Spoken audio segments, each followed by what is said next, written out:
In Dawn Canny's own words, Hearts of the City is networking at its best. She opened her non-for-profit gallery in December of 2010 and strives to promote Omaha artists through word of mouth and internet resources. Dawn wants Hearts of the City to become a place where people go to view art, but also to meet the inspirational people behind the artwork.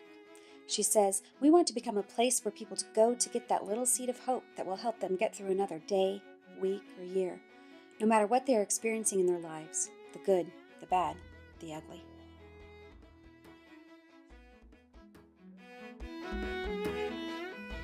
The gallery showcases works of art by people who are facing or who have overcome significant obstacles. Many of the artists that she represents are not formally trained, and some don't consider themselves to be professionally working artists. In essence, Hearts of the City are not just selling works of art, they are showcasing the artist's story.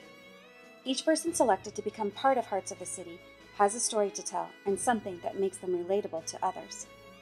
For instance, one artist is a man who is currently going through cancer treatments and has repeatedly beat the odds as a survivor. Another young man had liver disease early in his life, and by going through the treatments to save his life, he contracted another disease. Another happens to be a quadriplegic who draws by mouth and then manipulates the images electronically.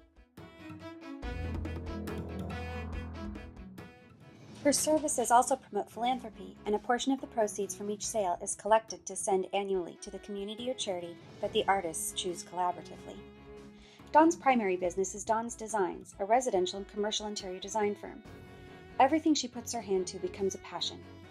One major undertaking with her business is the design of the sheltering tree, which hopes to break ground next spring. The sheltering tree is to be a community for adults with Down syndrome and autism.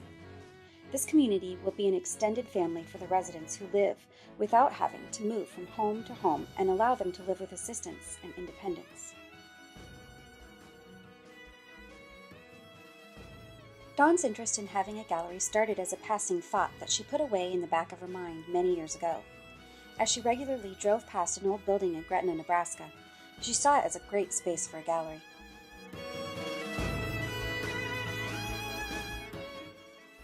After earning her degree in interior design and a certificate in entrepreneurship from Metro Community College in Omaha, Nebraska, she began her own business. She didn't know that many of the contacts she made while in school would inspire her so much that she would build a nonprofit business dedicated to them. While Dawn loves being her own boss and tapping her creativity on a regular basis, the operation of two businesses is time-consuming. But the most difficult part of her work is gaining support from artists and waiting for her gallery to grow. She hopes that in the future, they'll have so many participants that a space of their own may be possible, although that may be years away. Financial profit is not the aim of Hearts of the City. Neither is helping these artists find a voice. They already have one. But Hearts of the City can open doors, create liaisons, and expand the volume and reach of each artist's voice. Dawn states, "Our artists may have physical disabilities or limitations. Some may have had to overcome the hurdles of a tragic or difficult past, or come from a not-so-picture-perfect childhood. Someone may be battling a disease or perhaps struggling from a mental illness, but the fact remains, we all have a story."